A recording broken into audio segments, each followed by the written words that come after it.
Você já parou para pensar que os governantes que estão no poder, eles emanam única e exclusivamente do poder soberano de Deus? Para muitos é incompreensível isso, né? Porque nós exercemos nosso direito ao voto, contudo, a resposta final sempre é do Senhor. O Senhor estabelece governantes para que possamos nos submeter a eles. Ele é, no final das contas, refúgio para aqueles que fazem o bem e juízo para aqueles que fazem o mal, seja qualquer que seja o governante que estará. Deus é nosso Senhor, nosso Salvador, aquele que governa nossas vidas. Por isso que possamos hoje meditar mais um pouco nos firmes fundamentos da fé. Nós estamos meditando na Confissão de Fé de Westminster, nós estamos no capítulo de número 23 e depois abordaremos mais 4 capítulos do dia, Ezequiel 31 a 34, conforme está aqui fixado pela Mari. Muito obrigado, Mari, pela ajuda, quase sempre diária. Tem dado umas rameladas aí, o despertador não tem tocado, mas ela está firme e forte. Glória a Deus por isso. Que o nome do Senhor seja louvado e exaltado. Bom dia a todos. Vamos para mais um dia. Não se esqueçam de compartilhar com o máximo de pessoas. Mande para seus amigos essas lives. Embora nós já estamos quase perto do fim, ainda assim talvez seja mais do que o suficiente para que eles possam ouvir a palavra de Deus e compreender aquilo que Deus tem para as nossas vidas.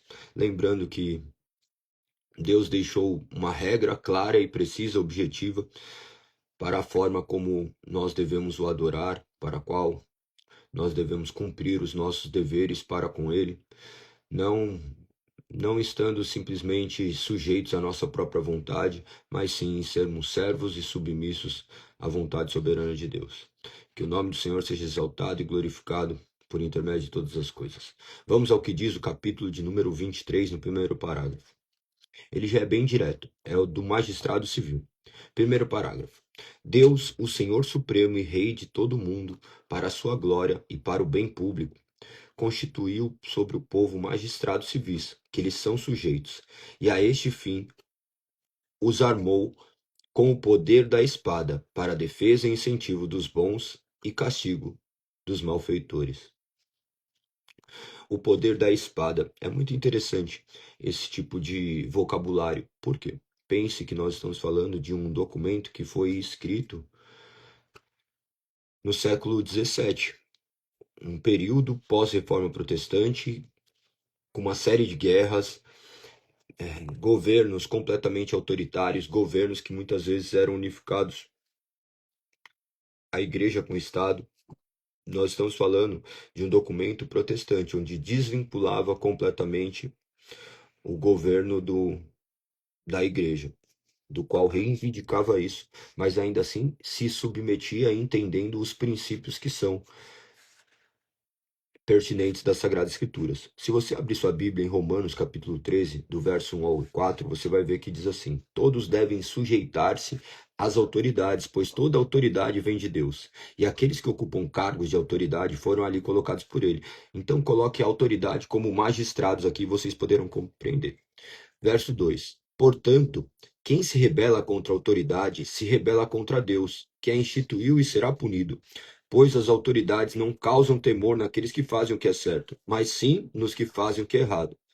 Você deseja ser livre do medo das autoridades? Faça o que é certo, e elas o honrarão. As autoridades estão a serviço de Deus, para o seu bem. Mas se você estiver fazendo algo errado, é evidente, só um minuto que a Bíblia abre só até essa parte aqui. Vou terminar de ler. É evidente, deixa eu ver onde continua.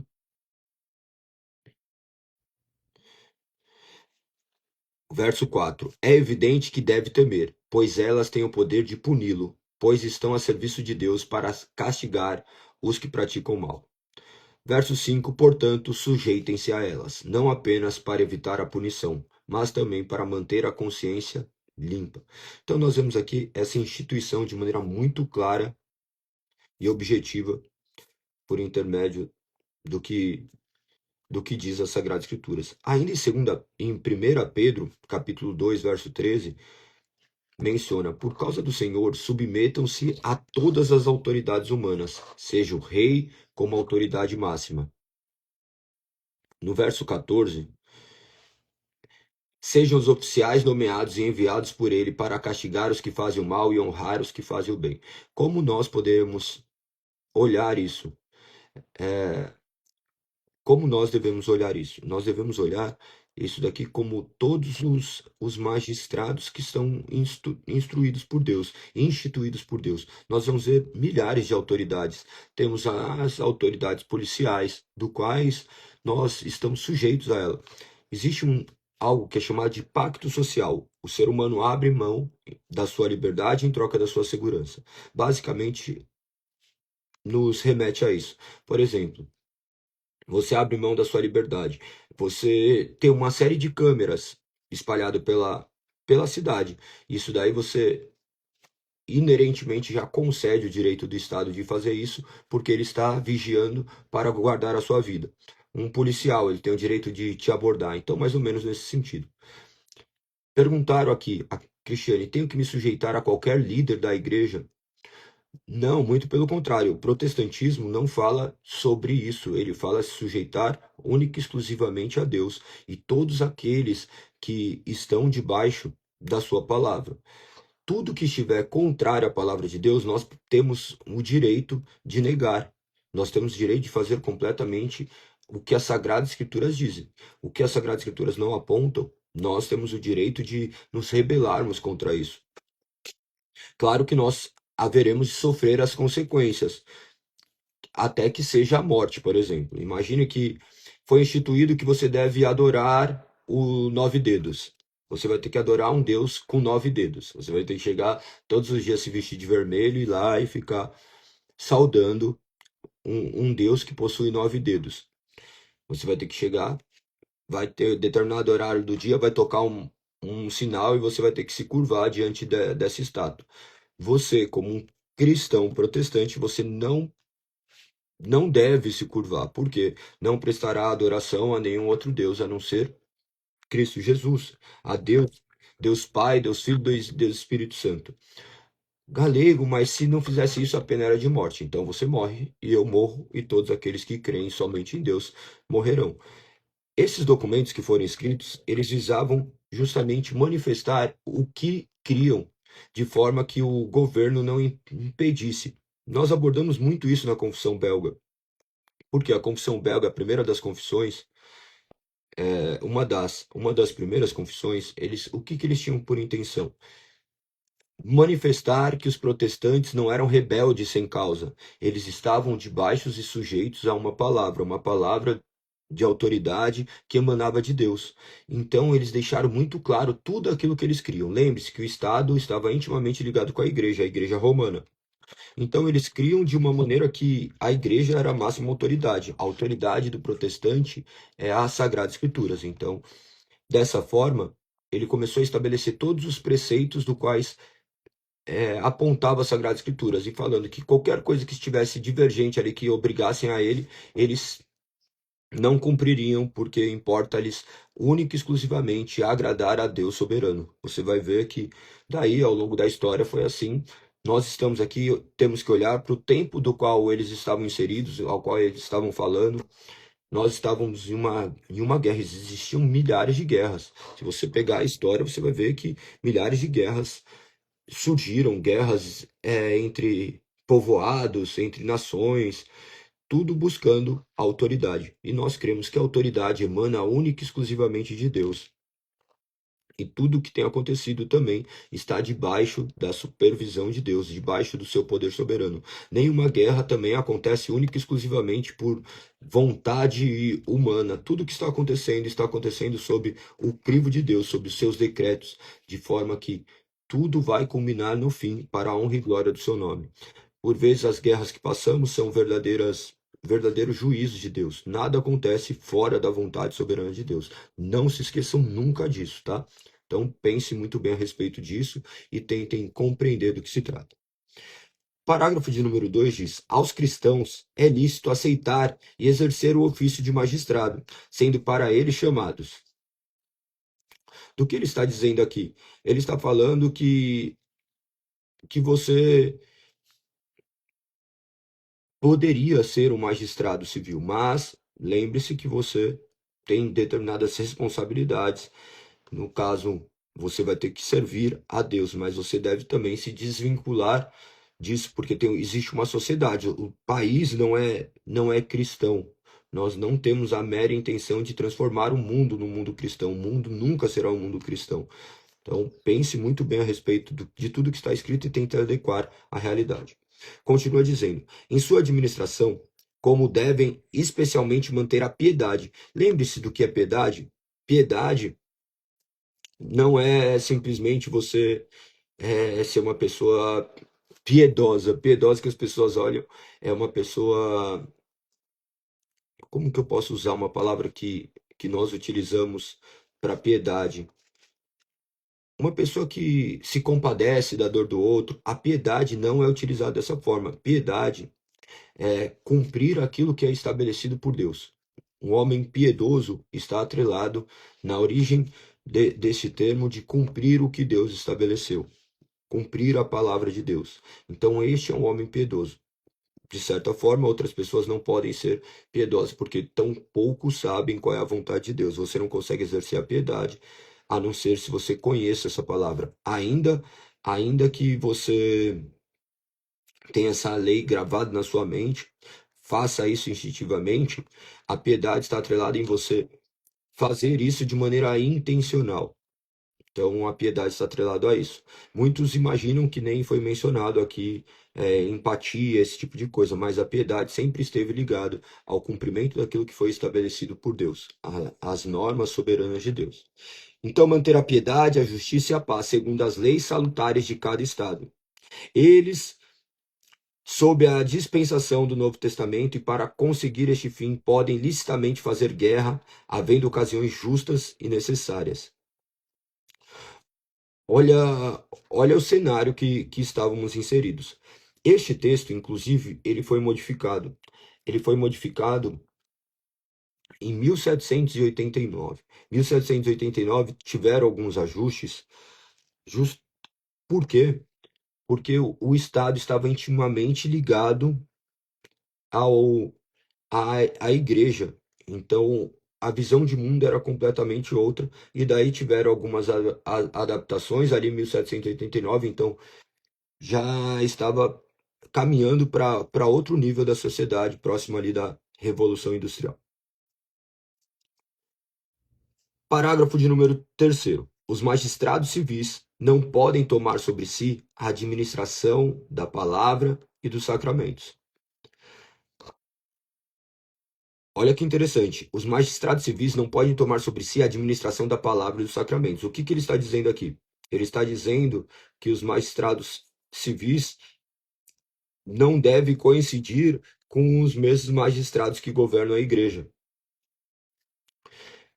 Por quê? A intenção era essa desvinculação da igreja e do Estado. Nós vivemos, por exemplo, no Estado laico. Não sei se você sabe isso, mas laico está atrelado à liberdade de crença. O Estado não preconiza nenhum Deus. Então, a pessoa acredita no que quiser. Por isso que nós podemos manifestar, por isso que eu posso fazer uma live aqui e falar que todos que não creem em Cristo Jesus haverão de padecer no inferno, porque é uma liberdade religiosa. Se você crê em Buda, em Alá, em Moisés, em Maomé e não em Cristo como seu único suficiente Salvador, o seu destino é o inferno, segundo o que a palavra diz. Quem crê em Cristo Jesus será salvo, quem não crê será condenado, já está condenado. O fato de eu apontar essas outras crenças como falsa parte de um pressuposto de liberdade. Então, da mesma forma que eles podem falar que a maneira correta de acreditar é deles. Aí é um embate de ideias que será resolvido na eternidade. E eles também não devem se importar com isso, porque somente segundo a minha visão e não segundo a visão dele. Ele acredita na visão dele, eu acredito na minha e pronto, acabou. É muito interessante ter esse tipo de pensamento, porque você também se desvincula dessa questão de ficar aí discutindo com outras pessoas. A questão é que o evangelho há de penetrar nos corações que foram eleitos desde antes da fundação do mundo. Lembre-se que não se trata de, de um convencimento mediante a minha força, a minha eloquência, a minha capacidade, mas do agir do Espírito Santo. Nós pregamos o evangelho a toda criatura e nós cremos que eles haverão de ser transformados. Mas, tomando aquilo que nós estamos abordando hoje, nós temos que prestar muita atenção quanto essa diferença que existia temporalmente. Então, quando vocês forem ler esses artigos, é importante porque você vai ver parte da história e vai ver como o mundo era. E o mundo hoje caminha para um lado completamente distinto, onde, na verdade, inclusive os próprios países, as próprias nações, eles deixam que cada um viva da sua forma, tal qual já viviam ali quando Jesus estava vivo. Lembre-se que Jerusalém estava sob o poder romano.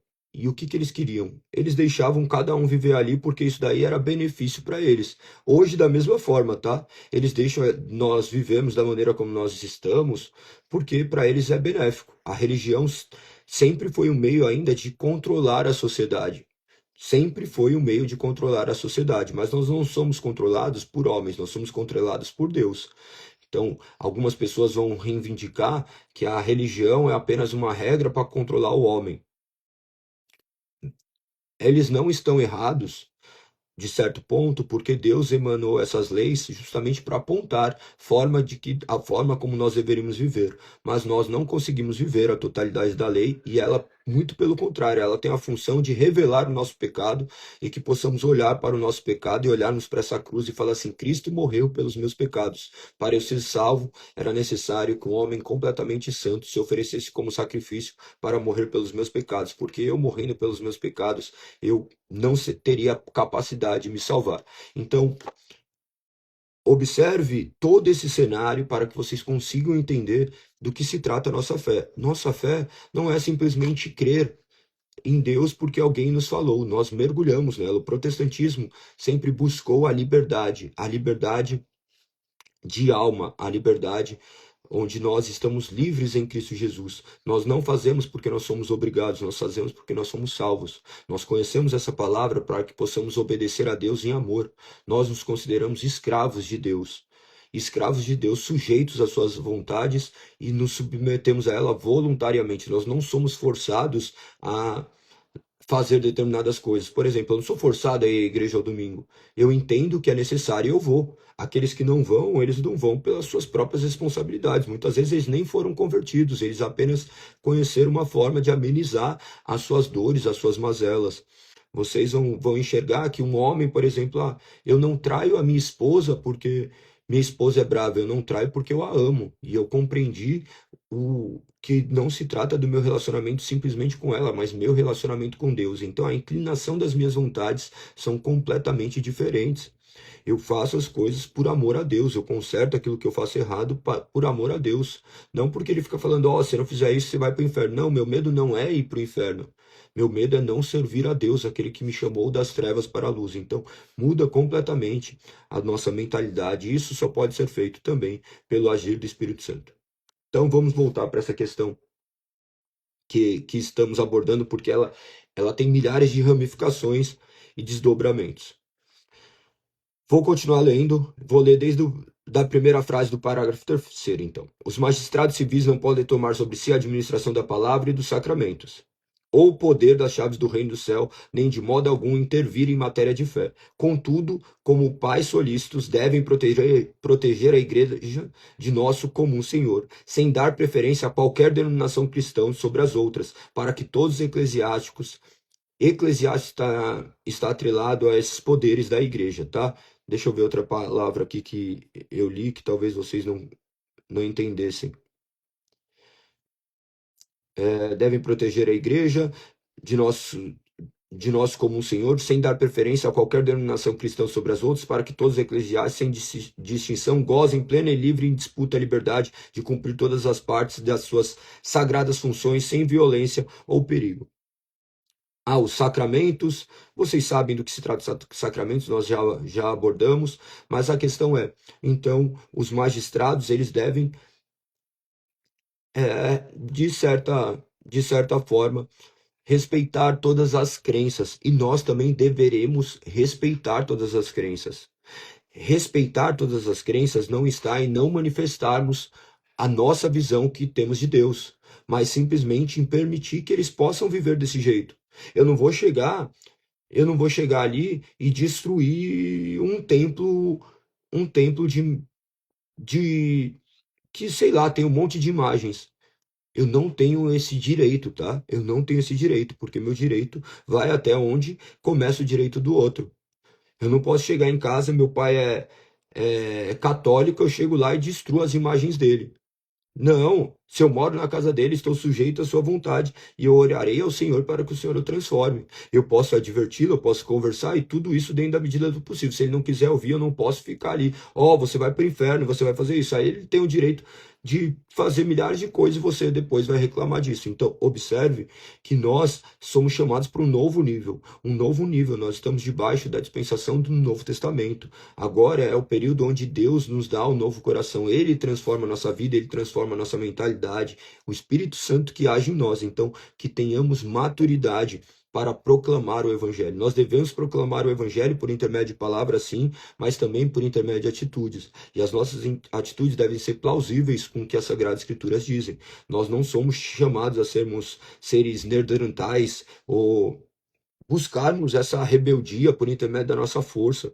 Não, não é por isso. Não é pela força, é pelo amor de Deus que nós proclamamos o Evangelho. Nós não viemos julgar as nações, nós viemos proclamar o Evangelho que salva, sabendo que esse Evangelho há de revelar a sua força. E também não se trata de fazermos alianças com outras crenças, se trata de sabermos distinguir muito bem, muito bem. Não faz sentido também nós vivermos de maneira que, como se nada ocorresse. Não, nós proclamamos de maneira muito clara, eu creio desse jeito, perfeito, eu creio dessa forma, e segundo a minha crença, não há outro nome em qual você encontrará salvação, a não ser Cristo Jesus como Deus, Deus encarnado. Não, isso daí é exclusão, perfeito. Se você pensa dessa forma, eu respeito a maneira como você pensa, mas Deus, por intermédio da sua palavra soberana, ao qual nós cremos, se manifestou dessa forma, e ele escolheu salvar um povo para si, do qual todos aqueles que creem serão salvos. E nós proclamamos essa verdade. Não gostei. Aí eu não posso fazer nada. Então ele estava falando isso, de que todo mundo teria seu direito. Imagine se fosse outra crença que você tinha que crer no Deus de 9 dedos, a pessoa tem o direito de crer dessa forma. E tudo bem. Quem não pode crer errado sou eu. O resto pode crer do jeito que quiser. É muito interessante, tá? Esse tipo de coisa. Talvez vocês nunca tenham parado para pensar nisso. Se vocês quiserem fazer qualquer comentário, podem comentar aí que eu tento colocar aqui no assunto e a gente vai desenrolando, porque a intenção é gerarmos esse ambiente de conversa. Não é um monólogo. Eu espero falar e essas palavras ecoarem no seu coração e haverem respostas. Você conseguir responder determinadas coisas, você se perguntar determinadas coisas, você observar como você tem vivido, te gerar mudança, que só pode ser gerada, é claro, por intermédio do Espírito Santo, mas colocar você para raciocinar e pensar. O protestantismo sempre buscou libertar o povo de maneira que fosse conduzido única e exclusivamente por uma palavra que liberta. Então conhecerão a verdade vos libertará. João 8,32. Está atrelado a verdade suprema, a verdade que não é outra. A verdade sempre vai ser a verdade. A verdade não pode ser conhecida por intermédio da nossa capacidade intelectual, antes ela deve ser revelada a nós. Então, preste muita atenção quanto a isso. Continua dizendo no parágrafo 3, como Jesus Cristo constituiu em sua igreja um governo regular e uma disciplina, nenhuma lei de qualquer estado deve proibir, impedir ou embaraçar o seu devido exercício entre os membros voluntários de qualquer denominação cristã, segundo a profissão e crença de cada um. Ele está falando aquilo que eu disse em outras palavras. Então, nós cremos que a igreja foi estabelecida por Deus, ele estabeleceu a forma como nós devemos adorar e nenhum Estado pode impedir isso. Se eles impedirem, nós nos rebelaremos e, se for o caso, morreremos por isso. Uma coisa é a gente falar que morreria por isso, outra coisa é falar que não pode. Imagine chegando na igreja e e pegando e as pessoas indo e te matando. Você faria isso? Pense uma coisa, nós nos julgamos protestantes, mas você cultuou a Deus na pandemia? Na pandemia você se reuniu? Na pandemia você cultuou a Deus, mesmo que com máscara, tomando os devidos cuidados, porque era algo real, mas você estava ali cultuando a Deus ou porque o Estado estabeleceu que você não podia, então você cumpriu o que o Estado falou. Nós temos o direito de adorar a Deus. Nós somos livres para isso. Lógico que nós estamos sujeitos daí às leis do Estado. Naquela época, se você se reunisse, poderia sofrer milhares de impeditivos. E, crendo que Deus é soberano, nós nos reunimos.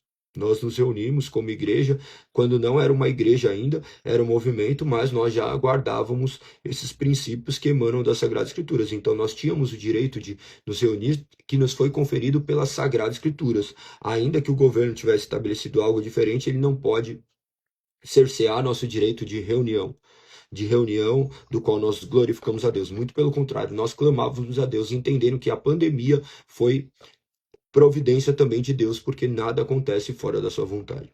Talvez você fique chocado com algumas coisas que eu esteja falando aqui, mas essa é a pura verdade e a pura realidade que está diante dos seus olhos, mas você teima em não acreditar. Se você não acredita que até mesmo a pandemia veio por ordem soberana de Deus, você naturalmente não vai crer que Deus é soberano, que está no controle de todas as coisas, que todas as coisas emanam dele. Então daí não há de se falar de um Deus que não pode ser soberano, ele não pode ser Deus. Se Deus está sujeito às vontades humanas, ele não pode ser Deus.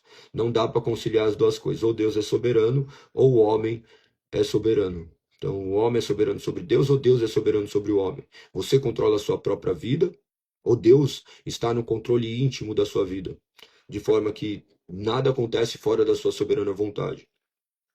Como isso acontece, só na eternidade você vai saber. Você não é o robô, antes você é um ser que foi criado por Deus, você é dotado de capacidades, você é dotado de, de raciocínio, mas, de certa forma, ainda Deus age sobre nós, nos governando.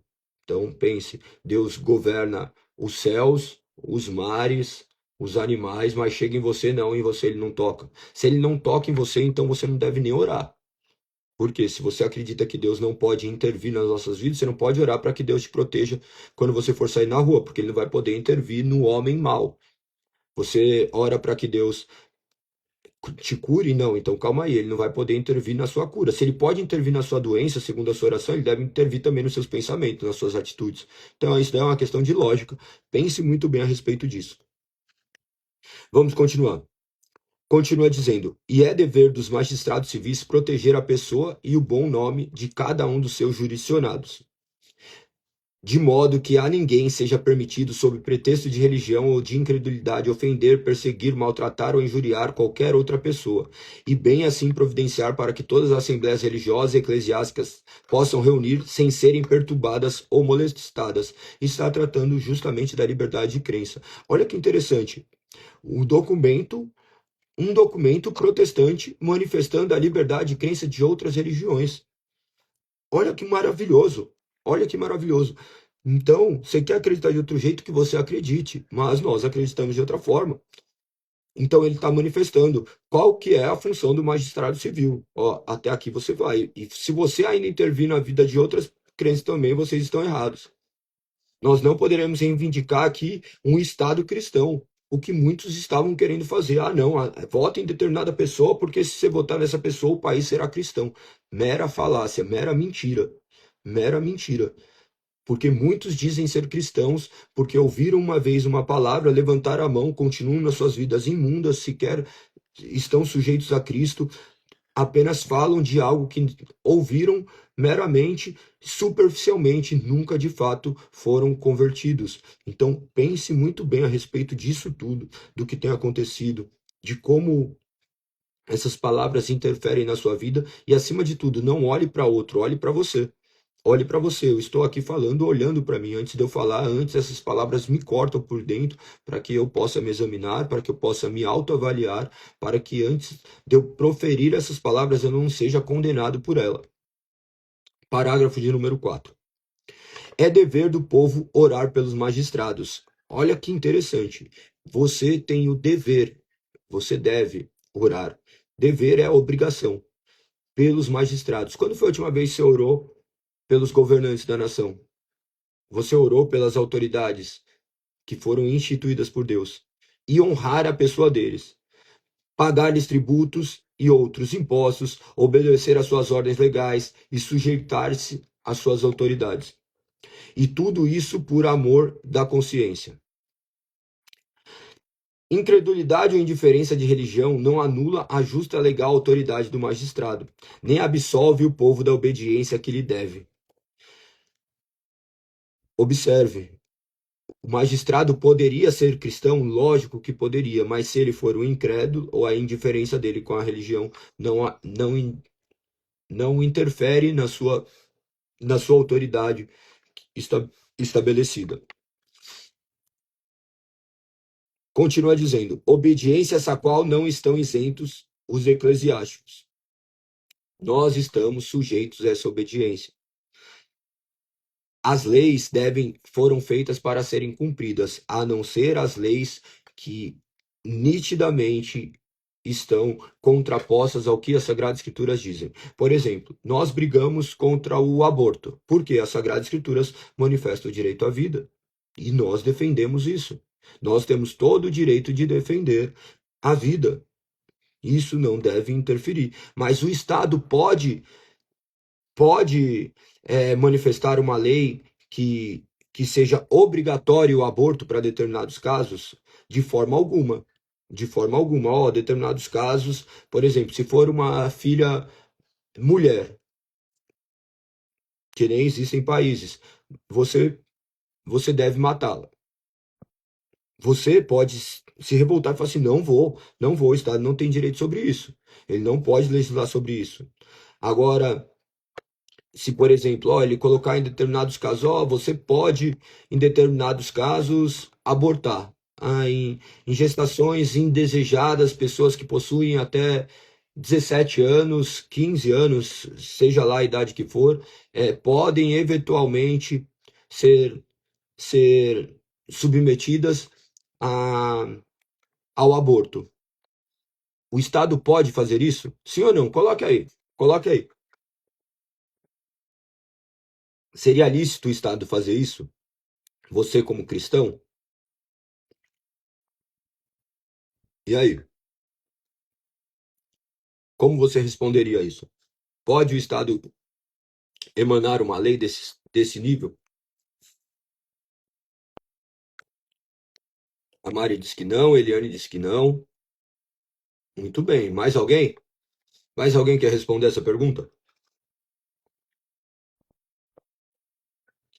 O Estado pode fazer isso? Cristiane Almeida não. Muito bem. Mais alguém? Parabéns.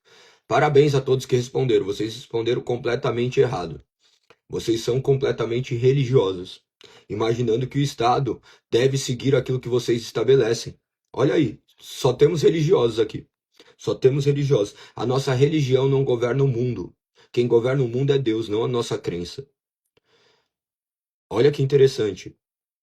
Olha que interessante. Se eles quiserem, se o Estado quiser determinar isso, que seria possível eles fazerem isso, eles vão colocar ali que sim, o Estado poderia fazer isso. A questão é, eu não vou cumprir essa lei. É diferente do Estado estabelecer. Porque não existe só cristãos na sociedade. Para algumas pessoas a vida não vale nada. Nós preservamos a vida da nossa forma. Da nossa forma. Agora eu não posso chegar e ditar o que a pessoa tem que fazer dentro da casa dela. Se ela quiser fazer, ela pode fazer. Ela vai estar sujeita às leis divinas. Nós vamos proclamar a essas pessoas a lei divina. Agora eu não posso implantar e falar assim, todo mundo aqui tem que obedecer à Bíblia. Esse é um grave erro que nós cometemos. Esse é um grave erro que nós cometemos. Nós sequer respondemos pelas nossas atitudes. Observe as nossas vidas e veja, isso daqui está em acordo com o que Deus estabeleceu? Não está, então eu vou mudar. Mas imagine que nós sempre queremos corrigir o mundo, mas nós não corrigimos as nossas próprias vidas. é muito interessante, porque essas perguntas, quando são perguntadas, nós levamos para o índice de racionalidade, nós pensamos e nós respondemos, e respondemos completamente errado, porque nós partimos de pressupostos errados. A verdade, a verdade, ela é única. Isso é óbvio. Não existem duas verdades. Mas eu posso acreditar em outra coisa, acreditando que isso para mim é verdade, para você a outra coisa é verdade? Óbvio que sim. Óbvio que sim. Eu respeito as pessoas que creem de outra forma e creem que isso é verdade. Por quê? Ela acredita que isso é verdade. Eu acredito que essa é verdade, eu vou viver de acordo com a minha verdade. Então pense, não entre nessas loucuras. Não entre nessas loucuras. Eu tenho o direito de reivindicar que essa lei não seja aplicada? Também tenho direito. Eu posso falar, eu não acho certo, porque eu sou um cidadão deste país e eu também tenho o direito de manifestar segundo as regras. Da mesma forma, eu poderia votar. Quem está ali foi instituído democraticamente. Nós não vivemos no imperialismo. Então, democraticamente, foi instituído. Agora, se foi verdadeiro, se não foi, aí é outra história, que não dá para a gente debater aqui ou falar sobre isso. Mas a questão é que ele está ali, nós estamos sujeitos a ele, e nós nos submetemos a essa autoridade e bola para frente, que Deus é Senhor de todas as coisas. Olha que interessante, né? Olha que interessante. São coisas que nós não paramos para pensar, sabe por quê? Porque nós estamos muito preocupados com com, com coisinhas do Instagram, com opiniões de 3 segundos e nós não paramos para pensar. Daí as pessoas despertam gatilhos em vocês é isso, e você não parou para trazer para a parte cognitiva e imaginar do que se trata. Então, que vocês possam ser seres pensantes. O protestantismo, não, a fé cristã não abdica da sua razão. Ela não é simplesmente conduzida pela sua razão, porque é uma fé meramente espiritual, mas ela não deixa com que você não pense. Ela te faz um ser pensante, um ser atuante dentro da sociedade, porque você agora é luz do mundo, sal da terra, que você possa compreender isso. Verso 14, verso 14 não, parágrafo 4, é que tem número 14 aqui apontando quais são os versos, né? E a força do hábito de ler Bíblia manifesta dessa forma. Então, o parágrafo de número 4 continua dizendo: o Papa não tem nenhum poder ou jurisdição sobre os magistrados dentro do domínio deles, ou sobre qualquer um de seu povo, e muito menos tem o poder de privá-los dos seus domínios ou vida, por julgá-los hereges ou sob qualquer outro pretexto. Da mesma forma que, então, os governantes não têm como exercer domínio sobre a igreja. Por exemplo, lá na nossa igreja não vai chegar um político lá e vai chegar lá e angariar votos. Ainda que eu tenha meu direito de votar nele, ele não tem o direito de subir ao púlpito e falar lá sobre a sua campanha política. Ah, não, vamos reivindicar porque ele vai lutar pelas nossas causas. Não, quem luta pela minha causa é Deus, quem luta pela sua causa é Deus. E dessa forma, o nome do Senhor é glorificado. Não pensei que fosse falar tanto tempo sobre esse tema, mas é maravilhoso as confissões de fé, porque elas nos direcionam a uma vida completamente submissa à palavra de Deus. Creio que tenha sido válido. Enfim, Deus no controle de todas as coisas. Preste muita atenção quanto a essas questões. Capítulo de número 31 a 34. Provavelmente a maioria de vocês não leram ainda, mas vocês vão ler hoje, em nome do Senhor Jesus. Leiam com bastante atenção. Ainda ele continua aqui no capítulo 31, manifestando a condenação sobre o Egito, trazendo algumas palavras ali bem poéticas, mas verdadeiras, e mostrando a rejeição para com eles.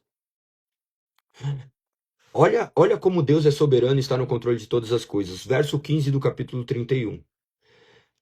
Assim diz o Senhor soberano: quando a Assíria desceu à sepultura, fiz as fontes profundas ficarem de luto. Lembra-se, 722 o exílio assírio, daí depois, posteriormente, eles são subjugados.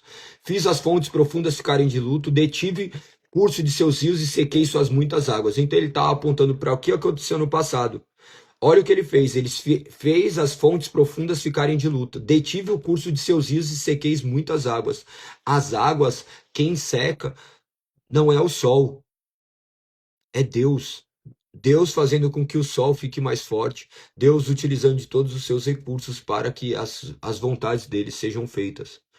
Então, observe este Deus soberano que está no controle das mínimas coisas. Nada acontece fora da sua vontade. Ainda que em ciclos repetitivos e eternos, como o Sol e a Lua, neste ciclo eterno, o movimento de rotação, de translação, as forças gravitacionais estão todas sob o controle de Deus. E ele fez isso para o seu governo e para o nosso benefício. Continua dizendo: Vesti o Líbano de preto e fiz as árvores do campo murcharem. Fiz as nações tremerem de medo ao som de sua queda. Pois a enviei para a sepultura, junto com todos que descem a cova, e todas as outras árvores do Éden, as mais belas e excelentes do Líbano, cujas raízes descem até as águas profundas e se consolaram nas profundezas da terra. Enfim. Seus aliados também foram todos destruídos e morreram. Todas as nações que tinham vivido à sua sombra desceram à sepultura. Você vê aqui Deus manifestar o seu juízo. Então, de certa forma, ele está apontando para Deus, o soberano, do qual há de julgar todas as coisas, e o justo juízo de Deus. Capítulo 32, a advertência a Faraó. Leia com bastante atenção. Nos últimos parágrafos, no 27 do capítulo 32, ele manifesta: não foram sepultados com honras como os seus heróis caídos, que desceram ao lugar dos mortos com suas armas, com seus escudos cobrindo o corpo e suas espadas debaixo da cabeça. Sua culpa está sobre eles, pois em vida aterrorizaram a todos. Olha que interessante. Por que eu ressaltei isso daqui?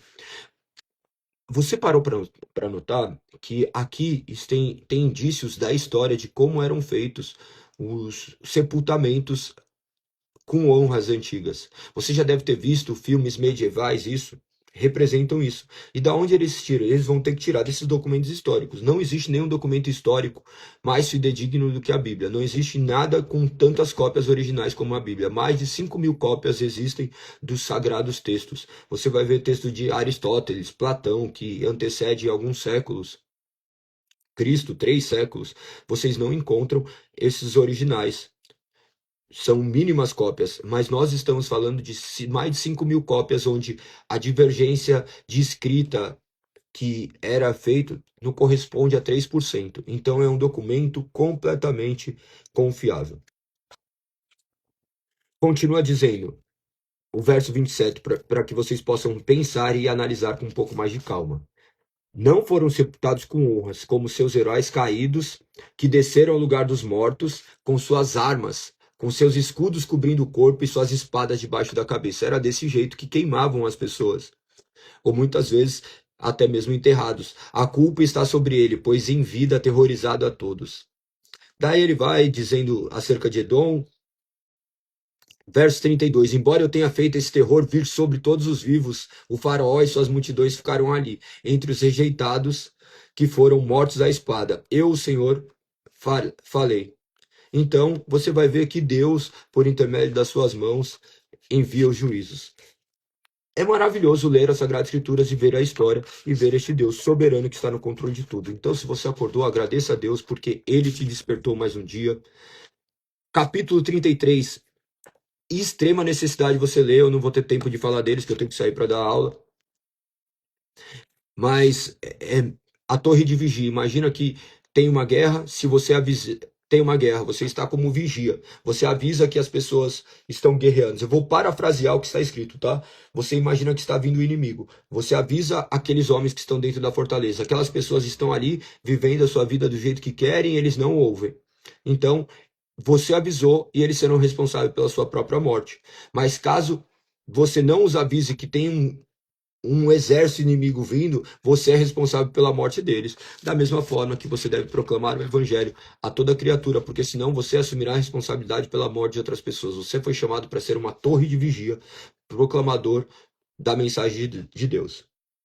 Capítulo 34, você vai ver essas conexões acerca do bom pastor, que é Cristo Jesus, aquele que haveria de vir. Nós somos ovelhas de um só rebanho, de um só pastor, que é Cristo Jesus. Eu sou apenas um ser do qual o Senhor tem capacitado, mas que devo apontar única e exclusivamente para Ele.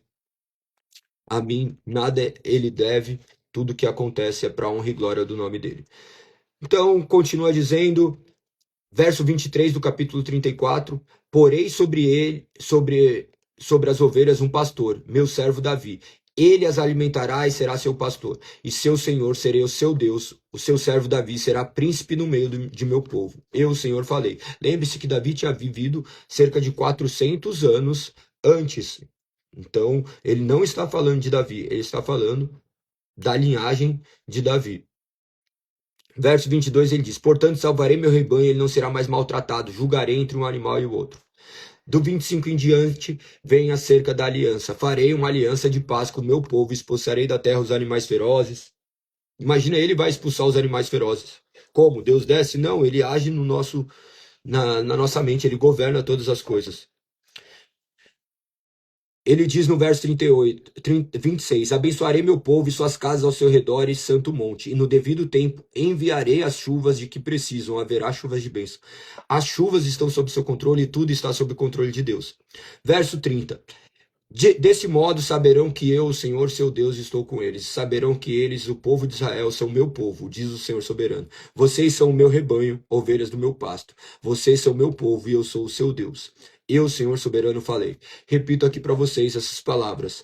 Vocês são o meu rebanho, ovelhas do meu pasto. Vocês são o meu povo, eu sou o seu Deus. Eu, Senhor soberano, falei. Essas são as palavras de Deus para a sua, para a minha vida. Sirva ao Senhor, o nosso bom pastor, que ele governe a sua vida, que ele direcione e que ele te direcione a viver de maneira que o nome dele seja glorificado. Estaremos aqui mais um dia amanhã, se Deus assim permitir, 5h59, lendo 4 capítulos e nos aprofundando nos fundamentos da fé. Amanhã o capítulo de número 24 da Confissão de Fé de Westminster. Tamo junto. Fui, que eu tenho que dar aula, que o nome do Senhor seja glorificado. Vai para cima, compartilhe com o máximo de pessoas que você puder essa live. Qualquer dúvida pode mandar direct. Beijos!